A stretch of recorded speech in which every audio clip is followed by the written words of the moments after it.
You're listening to the Digital Barbell podcast. Our mission is to provide you with a clear path to health and fitness through education, coaching, and accountability. We are your hosts, Jonathan and Blakley Fletcher, and we are here to serve you. If you like what we're doing, please subscribe to this podcast and leave us a 5-star review so that we can reach more people. You can find us daily on Instagram and Facebook at Digital Barbell. Now, let's get to today's topic.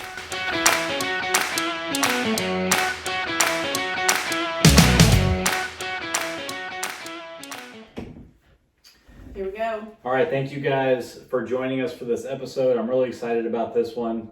We're going to talk about Blakley's experience owning her own gym, the transition to an online business, the challenges of that, the mindset of that, maybe some behind the scenes stuff on what it was actually like, both owning the gym and making that transition. So I'm really excited about that. Cool. What are you drinking over there?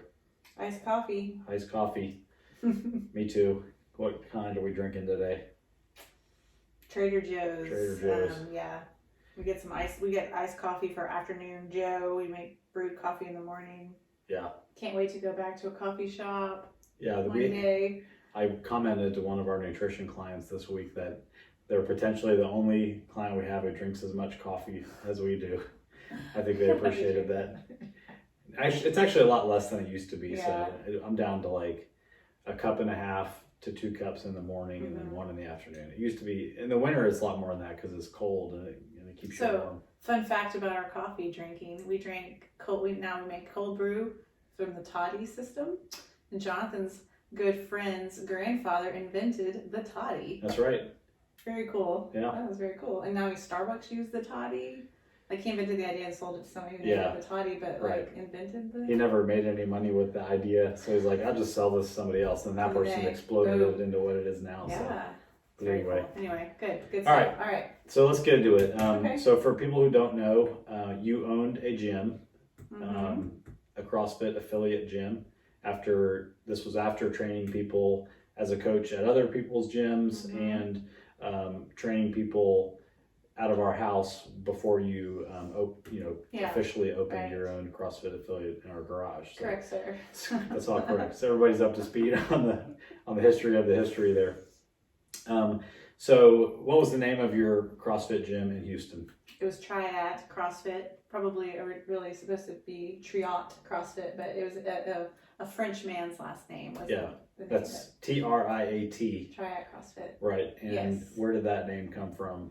So the name came from a guy named Hippolyte Triat, who was from France in the 1800s, and he brought weightlifting, he brought the use of the barbell, he brought gymnastics, and he brought fitness as a spectator event to the masses in 1800s in France. And we were researching the first use of the barbell and came across this guy's name and his story, and it's such a similarity, a parallel between when CrossFit came on the scene and how they brought the same thing, like the barbell, the gymnastics components, the working out as a spectator sport to the masses. And it was such a cool parallel that I claimed the name and got it. Yeah, if you Google his name, like these old drawings, come up, him naked, flexing, he's a giant muscular man. We had an artist lady render him, I found there's one image of him online and I gave it to her and he's naked and kind of standing. I like the way you said naked. And then she recreated it with modern day shorts. That was the logo. And a shirt, that was our logo. Yeah. But there's cool pictures of his gym back in the 1800s online, and it's there was seating all around and people would come watch these people exercise, and like I said, there's such a cool parallel. Yep. So that's where the name came from. Yes. So we're in Houston, Texas. What was your gym like? What was the space like for people who went over there? Yeah, we looked out on this building. It was all brick inside. Tall ceilings, garage door, and it was a mess before. It was used to fabricate some sort of cement stuff, so it was just dust everywhere. But we have a background in remodeling homes. So Jonathan really took over the construction, and we made women's bathrooms, an office for me, and then the whole rest of the gym was open. There was a back room, which was like, we left it as concrete, and that was like the tires and the sleds and the stuff like that was back there. It was fun. It was hot. Hot. It was hot because it was Houston, Texas, but ended up putting like one of those big ceiling fans in there. But it was an amazing space, and just a beautiful space. I love that. It was hard to give up. It would routinely be commented that it was the cleanest gym anybody had ever been in. I mean, especially a CrossFit gym. It was a very nice place. Yeah, and I think that was a big component of why people wanted to be in there also, because it was a nice space. Yeah. So you opened the gym all by yourself. Mm-hmm. Why would you do that? I don't know. I mean, who opens a business that isn't like a home-based business with one person? I don't know. Did I talk you into it, or because I could do that sometimes? You might have, but. So you were the only coach. I was the only coach. You were the only employee. I was the only coach at that time. Yes. And you started out with members that came from the garage. Yeah, most people that were working out with me in the garage just went ahead and carried over, and I had literally had no idea what I was doing as far as like marketing or saying I was open. It was just kind of like one of those things where you look back and you're like, how in the world did I do that? How in the world did I ever pull this off? But put out some advertising like the first 25 members are in at this price, and boom, 25 members came. And then I was like, the next 25 members are in at this price, and boom, 25 more members came in, and it grew really fast. Like there was never a month where I was like, I can't make rent, and that was just like an answered prayer. That was awesome. And, so a lot of people probably don't understand like the way that CrossFit is structured, and I don't want to turn this into a complete discussion about CrossFit, but you see Chick-fil-A, and all the Chick-fil-A's look the same. They wear the same uniforms. They serve the same food. Like, how does it work with a CrossFit gym? You pay them to use the name CrossFit at the end or beginning of your name, and that's all they do. And what does it take to be able to open one? You have to be a level 1 certified trainer. So you have to go through their weekend-long certification course, pass the test, and then apply for a gym. You pay your money. You apply. You pay your money. Mm-hmm. You have the right to use the name CrossFit, and then what? They don't interfere at all. They don't do anything. Right. You're free to run your business. You hear from them once a year when you're ready to pay again. Right. So there's a lot of freedom within that to make it your own. Yeah. Basically is what I'm getting at. So. And I think it's both a good and a bad thing. Like they're not like, this is how you run your business. They're not down your throat. But there's also like, you could just have attended a weekend class and open a gym. Like before I attended that weekend class, I was already a level 2 trainer, and I had been training for about 5 years. I mean, I would never have just stepped in and been like, I think I could open a gym without ever having been through all that past. Right. I had already, been coaching like 1,000 hours or more or something like that before I even opened the gym. Yeah. So what, so you're the only employee. What does that mean as far as the schedule? What was the day-to-day like? And was this your only job at the time? So that was one thing. When I worked for someone else's gym, I was the morning coach. So I went in the morning, coached the class, then I worked for Rice University in the IT department and went and did that in the afternoon.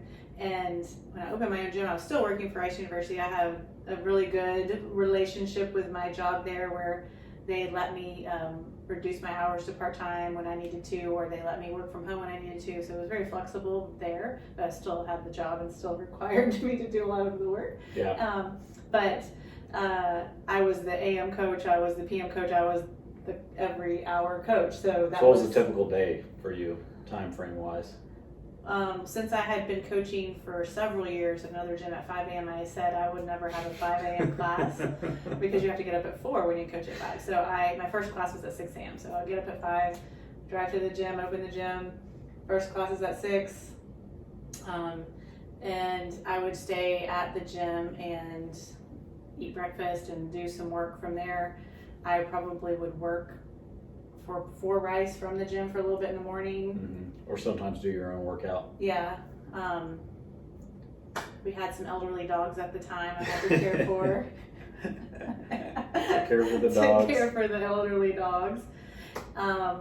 Get a snack or lunch and stuff like that. You had a 9 a.m. class. 9 a.m. I had a 9 a.m. class. Sorry, I'm like looking It's all right. on what's going It's been on. a Yeah. while. Yes, that's why I stayed. I was like, why did I stay at the gym? I stayed at the gym because I had a 9 a.m. class. Then I would go home, work. I would for come by Rice. and visit you You'd come sometime. by, yes. Okay.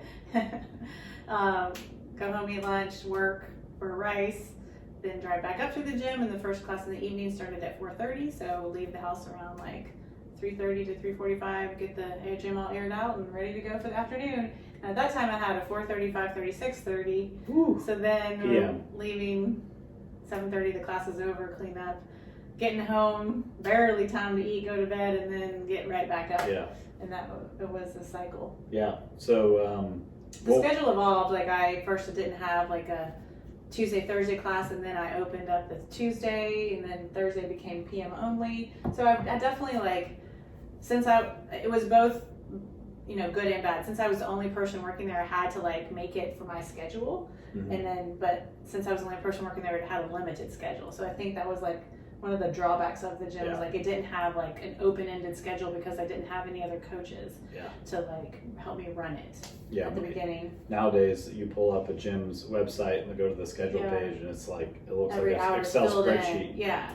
And I didn't really want at that time. I didn't have people to coach me. I didn't want it to be like that. I wanted it to kind of grow organically, but I think it also hurt the gym's growth because there was no just like huge open-ended schedule. Like in Houston, I passed a CrossFit gym driving to my own CrossFit. There was one right outside the neighborhood. So there was a lot of them. So people had endless choices, and I was there to give them the best hour of their day, the best product I could give them. And I think my members were like, I think that they were happy with what they got from me. Like I was giving them everything I had. But if you just looked at a website, you would never know. Yeah. And you just pick a gym that has a good schedule. So so you're the only employee. What would you do if you got sick? I didn't. I didn't get sick. There was one instance where I got something and I lost my voice, and this was before Jonathan had ever like coached or anything, and I was beside him, but I was like, he had to do the speaking, and afterwards he was like, I'll never do that again. Yeah, I mean, like I'd coach people in our garage, like one-on-one, but getting up in front of a group and talking and like trying to watch 10 people at once, that's a different ballgame than working one-on-one with somebody. So yes, I had a lot of respect after that day, and I did not want to do it again, although I ended up doing it. Yeah, you ended up doing it. That was just like your first, like one of those experiences where you're like, wow, that was terrifying. Yeah. So, it wasn't the biggest gym in terms of members in the city, but I think because of that, you were able to form some really deep relationships with people. Yes, for sure. What do you think? Like, what are your feelings around that? Like, what do you remember about, the way you became attached to these people? They threw you a going away party. And they did. Several of them. You're gonna make me cry. It's all right. I mean, it's a very special bond, and it's one of these things that you hear about CrossFit is that it creates this tight-knit community, and it's absolutely true.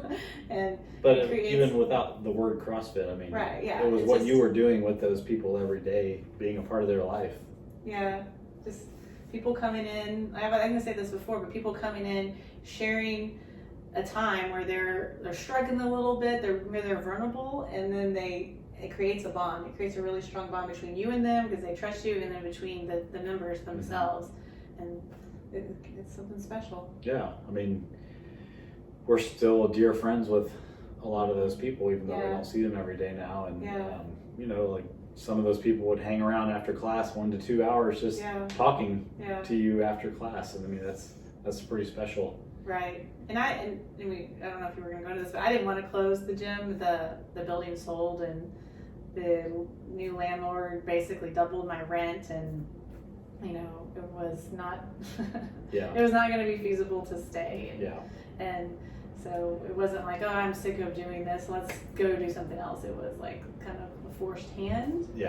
But I mean, God worked it all out in the right way, and I mean, having an online business already set up during this pandemic was, a blessing for us. Oh, for sure, yeah. Okay, well, we're skipping ahead. I don't want to go too long. No, you're good. So you were known at the gym as the coach for being 100% stickler for a few things. cleaning up, not dropping dumbbells or any other equipment, but more importantly, for having really well-designed warm-ups, good programming, and being a stickler for form. Mm-hmm. Why are you such a stickler for form and those other things? It keeps the members going. I don't want anybody to get hurt on my watch, and so I'm very careful about sticking to the form and using like the basics of like getting your mechanics right before you add weight. I'm not going to push somebody to add weight before they're comfortable, making sure they're consistent, and then bringing in the weight after they're comfortable. Yeah, I think that time taught you a lot about both like recognizing faults in watching somebody, and then both learning how to tell them how to fix it, but then scaling movements so that they can still make progress and ultimately get back to whatever the original exercise they were supposed to be doing. Yeah.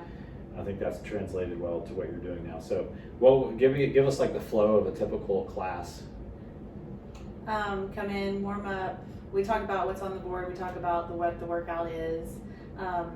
Then we go, we warm up together, and then we would go through the movements of the workout, like starting to build the weight, go through the points of performance for each movement that was going to be in the workout. Practice them. So I made sure to give enough time to like both get your body warmed up and then get yourself warmed up for the movement. Even if like you're brand new to the class, or if it was like your 10th year doing this and you have done this movement thousands of times, it helps everybody to just reinforce those movements every time you're about to do them and to build them up slowly. So yeah. We spent a lot of time on that, do the workout. I think people really appreciated that. Like, yeah. No matter if it was your first day or your experience, you were in that line practicing the movements to get better at them every day. Nobody was better than anybody else. Right. You're all going to practice and get better. And like I said, the person who's brand new to the person who's very experienced all appreciates it, because the brand new person is watching other people, they're learning. The experienced person is just redefining their form and like getting better even then. So having that time to do that. Yeah, I think I always heard a lot of comments, and I appreciated it, doing workouts at your gym, that you took the time for both the warm-up part and for the teaching part, because I feel like, and this is true for our clients now, like if somebody showed up at another gym, or somebody who knew what good technique or form was, happened to see one of our clients or your gym members doing something, I would feel really proud if they're like, man, that person moves really well. I wonder who taught them how to do that. So I heard those kinds of comments a lot. We started a thing where I would video, or Josh would video the whole class, like not the whole class, but Instagram story, the video. Yeah. So members loved it. They could see themselves work out. They could kind of check on their form, check on their friends' forms and stuff like that. So it became a thing. And I remember in the beginning, I was like, oh, people are going to watch this. And then I became proud of it. I was like, I don't care who sees this. Like, my gym knows how to move well, and I'm not going to be afraid to put this out there for the public to see it, because I know that my members know what they're doing. And like he said, if my members were out of town and they went to another gym, I'd be like, yeah, they know what they're doing. Yeah, they know how to handle themselves. That's a great segue into something else I want to talk about, because, I mean, if somebody's watching or listening to this and they routinely watch our Instagram account or something, they mostly see me on the Instagram story. And that kind of evolved over time because of what we were both doing in our life and our career when we started Digital Barbell. Yeah, I was still running the gym and working at Rice, and he was the main guy behind the camera. Yeah, but also because like even when you owned the gym, there was you've always had sort of a hesitation to talk about yourself on social media and just like have the camera pointed at yourself, and that was kind of a struggle with owning the gym. And talk about that and like how that transition, how you were able to still use social media to promote the business, but in a different way that became more comfortable. Yeah, that was probably one of the most frightening things about starting a business and owning a gym, was like I knew I was going to have a social media presence. And I was hashtag influencer. Just to promote the gym, and so I was terrified of that. And I remember every day I would type everything I was gonna get put on the post and show it to Jonathan, like, is this good? Is this funny? And it was like it would an hour later, it's an hour later, just put that post up. Posted it. It was just telling people what the workout was going to be tomorrow. I mean, it wasn't a big deal, but I don't know, I wanted it to be good and funny and relevant and everything. So, and then when I started to transition in my mind, like I'm not promoting myself or my gym, I'm promoting my people, I'm promoting them, and it just switched to my mind, and I was like, okay, this is awesome. Like I loved doing it. Like my own personal voice came out more with it because I really had a good time with it. Then that's when the Instagram stories started, and it was just all about promoting them, and I really enjoyed it. Yeah. Yeah, and turns out people like to see themselves on there too. Yeah, it helps. It's a win-win for everybody. Yeah, watch their friends, like I said.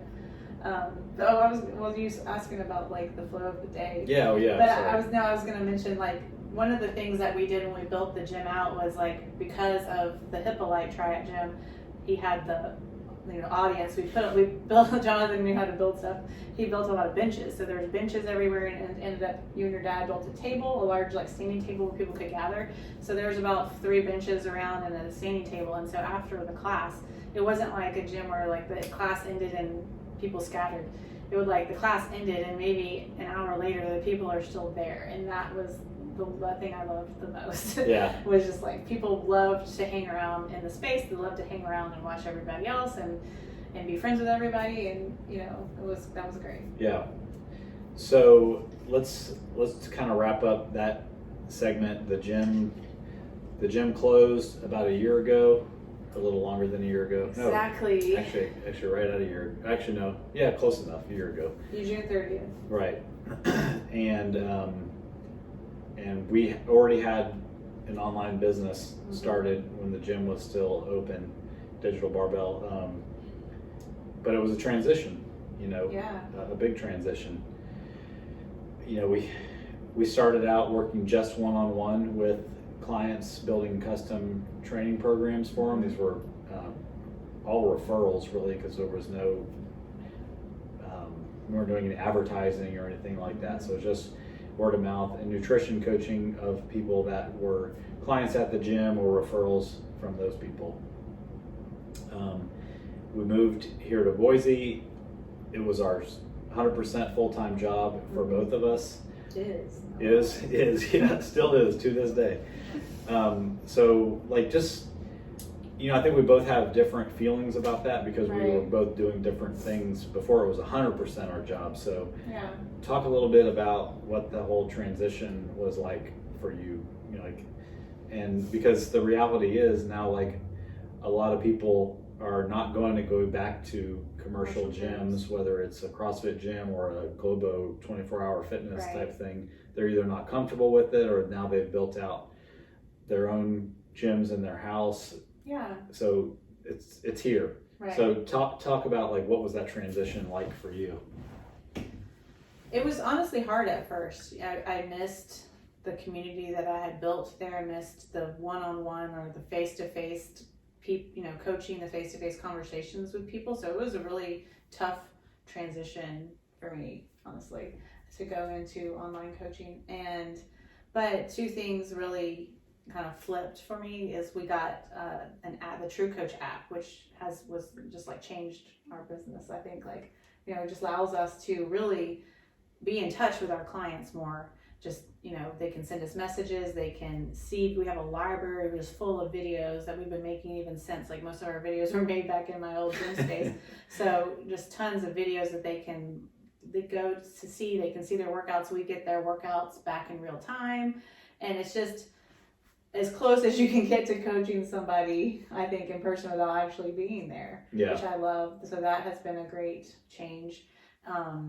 So did you ever, like, when we first started this, so I said we were kind of working just mostly one-on-one with people. So, and we were using Excel spreadsheets or Google spreadsheets to write and transmit their workouts. So there, maybe it would be like once a day you see this person's progress, or you just like check it at the end of the day. You'd see if they did their workout or not. There wasn't like that real-time feel, real-time connection, and the messaging. Like we used a different platform for messaging, and so everything was kind of separated.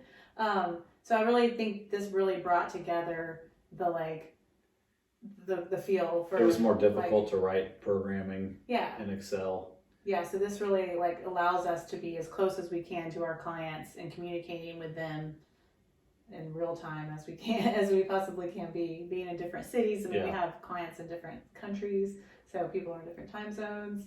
So and then so I know you guys don't see the way that True Coach looks from our side, but you know, we added these 2 12-week programs to our arsenal, if you want to call it, and you are 100% the coach for the body clients, and you coach most of the built clients right now too. So and we've been adding more and more clients to those things over the months. So like, what has it been like? Have you been able to form connection and relationships with people similar to what you had at the gym, and do you feel like there's any overlap there to the way that you were able to impact these people and put those same things in place that you cared about back in those days, like about the making sure their form was good, making sure they had good warm-ups? Like, how are you able to continue to give that level of service in an online? Right. I believe it was both a combination of the platform that we're using and the years of experience that I've had of coaching people in person. So I'm about 10 years of just coaching people in person before I transitioned 100% to online coaching. And without those past 10 years, I would not be able to do this the way that I can. So I feel like I kind of have a feel for like what people need, and both within the warm-ups, with how to move through workouts, because some people just don't know how to move through a workout. So that's why I do a lot of like the videos of me doing like a little demo, like here's me doing a round of a workout, and I'll put that up as an example so people know how to transition between the equipment.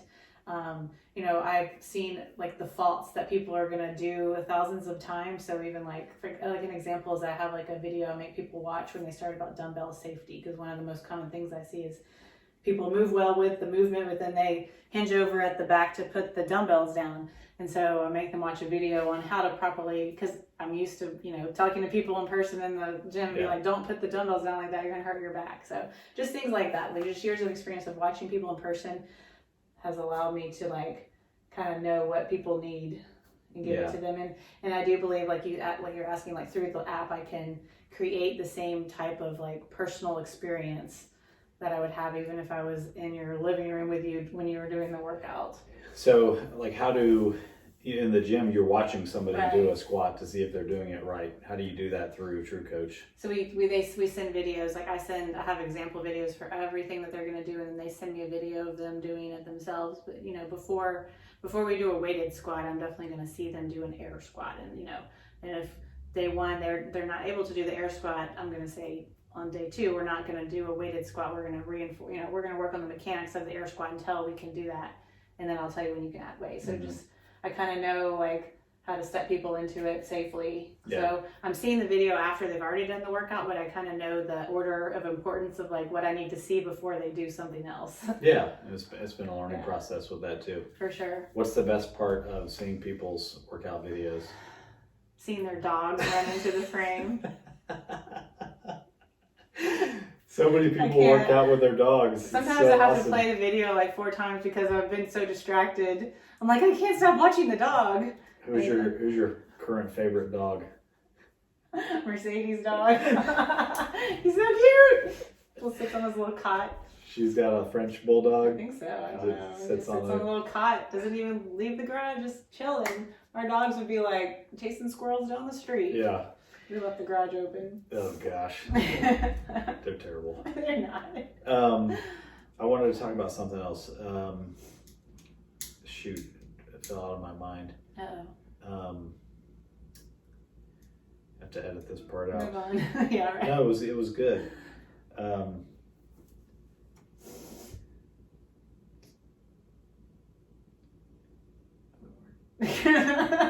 Coffee break.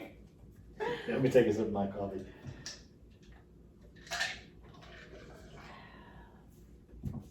Radio silence.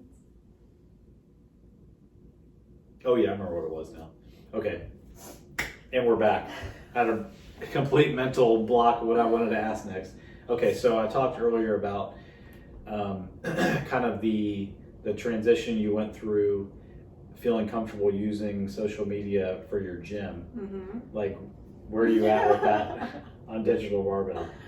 Getting better and better every day, because we now are getting so many like of these before and after clients. Like, okay, here was them on week 1, here they are on week 4, and look how they're moving. And I just love that. I love like being able to promote that. And so but I don't want our clients to think that we're ever going to just share a video that you send me or Jonathan without your permission. We always get permission from our clients before we share a video. So you can send us whatever videos you want. We're just going to watch them to, help you with the form, and then if we feel like this is worth sharing, we'll ask you first. Yeah.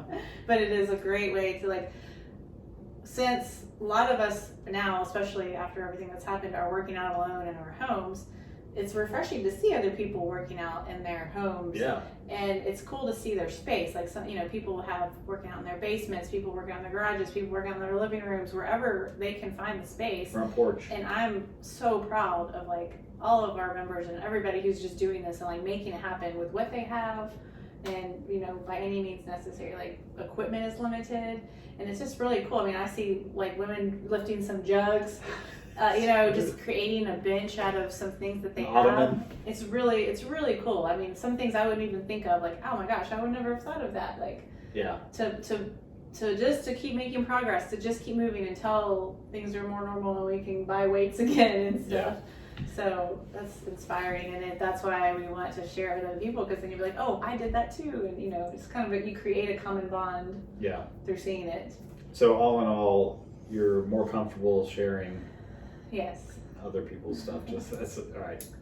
Nothing wrong with that. That's good.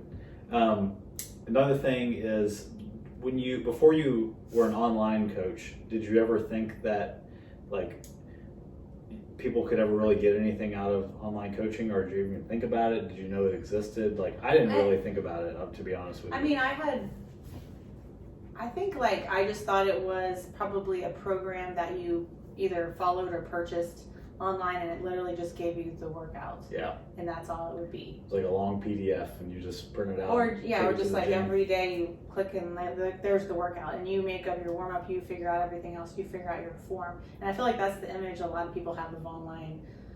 I don't know if that, not online coaching, but just like an online program. They think. Yeah. And so I think the difference is the online coaching. It's not just an online program where you get the program, you go do it on your own, and then see ya. It's literally online coaching where we are. So one example is, like, people who enroll in the body program get a month of nutrition coaching. So they have me as their training coach, and they have Jonathan as their nutrition coach. And so they're probably hearing from us way more than they even want to, because I'm talking to them daily about their workouts, and he's talking to them about their nutrition. And it's just, so they're getting a lot. It's Digital Barbell overload for that. They're getting a lot from us. They're probably like, whoa. This is not what. What do their spouses think? Who are you talking to and sending these videos to? But so I think that's the difference. Is, like, the online coaching is where the difference is, and we're gonna be on ya. Yeah. And if you don't, I mean, the same thing in the gym community. If you don't show up for a few days, someone's gonna reach out and be like, where were you? What's going on? And same thing in our like community is, like, if you don't show up for a few days, we're gonna be like, hey, how you doing? What's going on? And we, and we're just there to support and to help you along, and, like, maybe it's something simple we can help with. Yeah. And I just, you didn't really say this explicitly, but, I saw, like, kind of a lull in your motivation isn't the right word, but maybe, like, excitement in the beginning stages of online coaching, because you were missing that connection. Mm-hmm. But I feel like, I don't know if it was the app or just getting more clients in general, but I've seen a big change in you as far as the excitement level, and, like, I mean, you're relentless, as far as, like, putting in effort and giving all you have to these people, and I feel like it reignited that coaching spirit in you that had kind of fallen off from the days of going to the gym. So that makes me happy. Yeah, and it's about the same schedule, because some people work out in the morning, some people work out midday, some people work out in the afternoon. So it's the same similar schedule as a gym, where you have an influx of people who you need to check on in the morning, and influx of people who need to check on midday and in the afternoon. at the end of the day. I think one of the benefits of this online coaching is that, like, when you belong to a gym, we're pretty, like we were talking about the hours of my gym earlier, like that was like basically like the hours I could afford to give out of my life. But now it's like the hours are open to you when you can work out. So I think it's really going to create more consistency with people to get into this online routine where they can work out whenever they can make in their own space, whenever they can make time for it, maybe when their kids are still sleeping and stuff like that when they get home from work. So it just creates a more consistent atmosphere, I think. And then we're there, morning, noon, and night to like help guide them along when they need us. Yeah. She has to tell me, like, stop looking at True Coach. Like, I'm a serial multitasker and just scatterbrain, but it's been great. And it has been. I look forward to looking at the videos every day because I love to just see the progress. I mean, it's day to day. The progress is just amazing. That coach's spirit in you. Cool. Was there anything else you wanted to talk about, the transition from real life to online? No, I mean, I think, we've talked in this particular podcast, and I'm sure in all of the others, we talk about a lot about CrossFit because that is a big part of my past. Mm-hmm. And as we record this, the CrossFit community is in turmoil right now. So if you followed anything about that, you'll see what's going on. But I just was going to talk about my hope for that real quick. Go for it.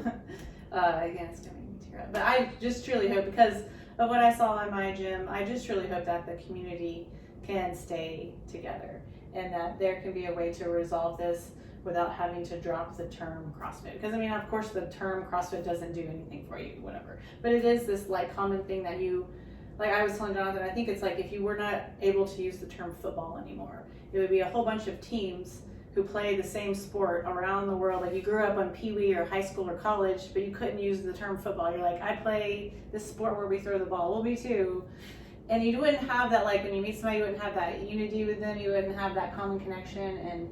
And so I think it's an important thing, honestly, to like keep that name. It has nothing. I never knew the guy who started CrossFit. He never, he didn't even know my gym existed. So he had nothing to do with the community that developed from there on out. That was all about the people who were training, like the trainers who were training the trainers, who created this tight community. And it's known for being this open community of people where you walk in any gym and you're welcomed, and like that's kind of what it's always been known for. And I hate it that it's kind of this negative like fog is over it right now. It's not fair. It's not fair. One guy, It's not fair to the people who have invested so much for this one person's stupidity to affect so many lives. Because it's really, I mean, to say it's changed or say people's lives is not a dramatic statement. It's the truth, because people have come in from like serious addiction problems and finally walked into a CrossFit gym and like found a community of people who support them, and their life was changed. Same thing, like people were, in a dire health situation, finally walked into a gym, and it could be any gym, but for some reason it's the CrossFit gyms that create this community of people who are like there to support you. You're laying on the ground, you're not finishing the workout, they're going to be there trying to support you, and then you're, several months later you're the person supporting that next person that's in there. So it's we want that community to survive, to stay.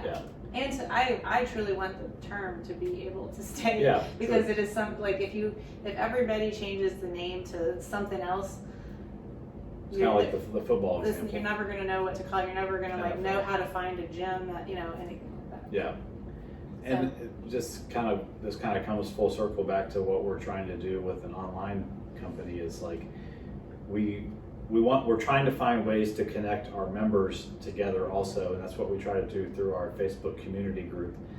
Not our regular Facebook page, but so if you're not in our community group, send us a message and we'll let you join that. But because that's where the magic happens, is these people supporting each other. Like that's half the fun of showing people's progress, because they can rally behind them and support them, and share struggles. If we're all going through struggles, why not like have a community where we can share that? That's what was going on in the in-person gym. So we're doing our best to keep that going online. So contribute to that if you can, if you're listening or watching this. So cool. All right. This has been awesome. Yeah. I hope that people, enjoyed the glimpse behind the curtain of what it was like to own a gym and, the realistic transition over to having an online business.